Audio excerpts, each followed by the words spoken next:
Assalamu alaikum guys and girls. Today I will share the story of Chris Gardner. नाम तो सुना होगा, ये नहीं कहूँगा मैं, क्योंकि इसका नाम मैंने भी नहीं सुना था until I watched the movie Pursuit of Happiness. Oh sorry, actually the movie name is The Pursuit of Happiness. Anyways, this movie is based on true story of Chris Gardner. और इस मूवी में leading role कर रहे हैं will Smith. In case you don't know will Smith, इनकी top movies हैं bad boys, focus, I am legend, man in black and suicide squad. मैं ये मूवी रिकमेंड करूँगा उन लोगों को जो डीमोटिवेटेड एम्प्लॉयज़ हैं या अनएम्प्लॉयड हैं या फिर अपने हालात से बहुत तंग हैं और डिप्रेशन की तरफ जा रहे हैं. खैर चलते हैं बिना टाइम वेस्ट के स्टोरी के प्लॉट पे. Chris Gardner had a wife and a son and he was somewhat financially stable until he invested all his money on portable bone density scanners, जो कि ये पर्सनली सेल करता था physicians को. ये बोन डेंसिटी स्कैनर्स काफ़ी बेहतर product थे as compared to X-ray machines. But on the other hand, these scanners were very expensive. Most physicians considered these scanners as unnecessary luxury.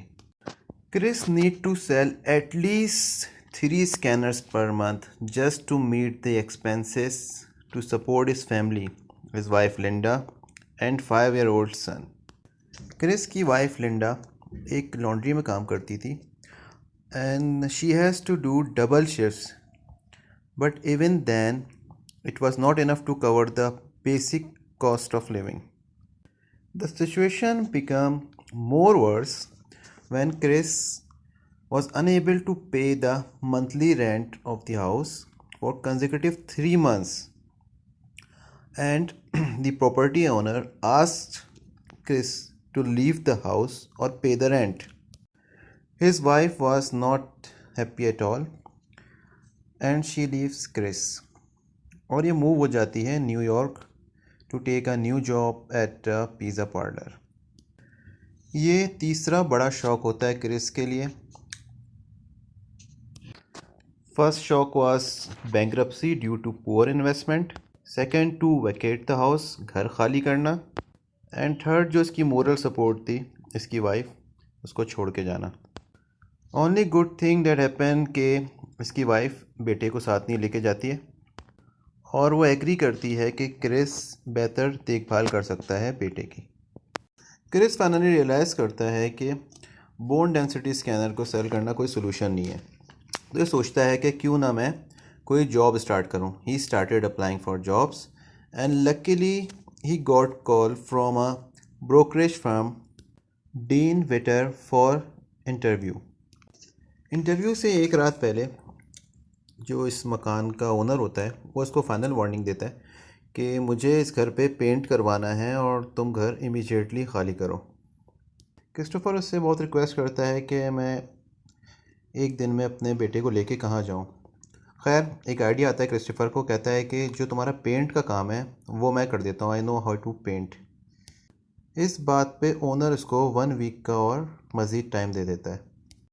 खैर क्रिस पेंट करना start करता है घर पे कि उसकी डोरबेल बजती है and there were 2 police officers जो क्रिस को अरेस्ट करके ले जाते हैं सिर्फ इस बात पे कि he was unable to pay the parking tickets, और वो पूरी रात जेल में गुजारता है. इमेजिन कि उसका सुबह इंटरव्यू है. वो पुलिस वालों की बहुत रिक्वेस्ट करता है बट उसको वो छोड़ते नहीं हैं. वे सुबह जैसे ही वो निकलता है तो उसी कंडीशन में जो उसकी पूरी बॉडी पे पेंट वगैरह लगा होता है उसी कंडीशन में इंटरव्यू देने पहुंच जाता है. इसका इंटरव्यू काफ़ी अच्छा होता है. At the end of the interviewer इससे एक सवाल पूछता है कि why should we hire a person who has appeared in the interview in such a bad condition. तो क्रिस इसको जवाब देता है कि I must be wearing very good pants. Anyways, due to his confidence and never give up attitude, he was selected for this position, but unfortunately ये एक internship की position थी फॉर 6 मंथ, एंड इंटर्नशिप वो भी unpaid.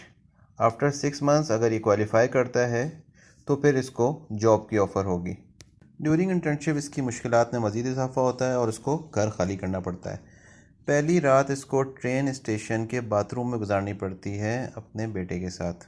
Next day से ये एक church में रात गुजारने का सोचता है, जो कि होमलेस लोगों को शटर प्रोवाइड करते थे। द प्रॉब्लम वाज दैट के he must leave work early and reach there by 5 PM, क्योंकि काफ़ी लोगों की लंबी लाइन लगी होती थी और लिमिटेड बेड्स थे।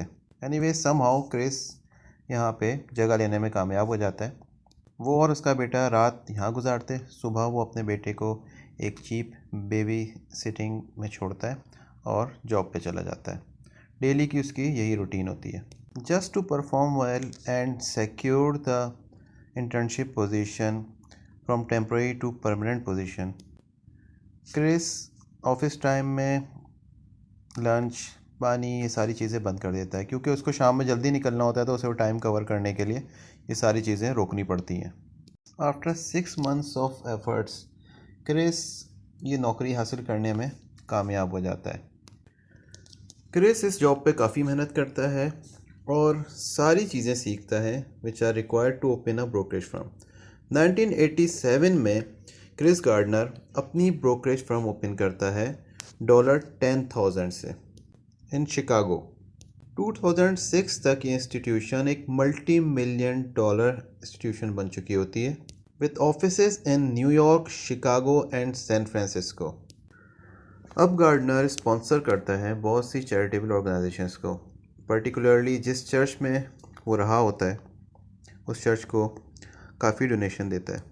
क्रिस की स्टोरी से हमें सिर्फ एक लेसन लेना चाहिए जिस पे ये ख़ुद पूरी ज़िंदगी अमल करता रहे। Never ever give up what ever the situation is, just never ever give up. ये वही बंदा है जो कि पॉवर्टी लाइन से भी नीचे की लाइफ गुजार रहा था और आज ये सारे गरीब लोगों की को चैरिटी दे रहा होता है, और जिस तरह से भी गरीबों की ये मदद कर सकता है वो करता है, चाहे वो ट्रेनिंग की सूरत में हो या काउंसलिंग की सूरत में हो या फिर जॉब के लिहाज से। हमारे पास ऐसी बहुत सी एग्जांपल्स हैं दुनिया में जिनसे हम सीख सकते हैं। जितने भी लोग होपलेस हैं, डीमोटिवेटेड हैं या डिप्रेशन की तरफ जा रहे हैं, जॉब में सेटिस्फेक्शन नहीं होने की वजह से या जॉब नहीं होने की वजह से या फाइनेंशियली स्टेबल ना होने की वजह से, उन्हें चाहिए कि अपनी स्किल्स पे काम करें और मोटिवेशनल स्टोरीज़ देखें, ट्रू मोटिवेशनल स्टोरीज़ जिनसे आपको मोटिवेशन मिले और आइडियाज़ मिलें। बस ये याद रखना है कि कुछ भी हो जाए आपने हार नहीं माननी until you achieve your objective। हार तो खैर उसके बाद भी नहीं माननी चाहिए।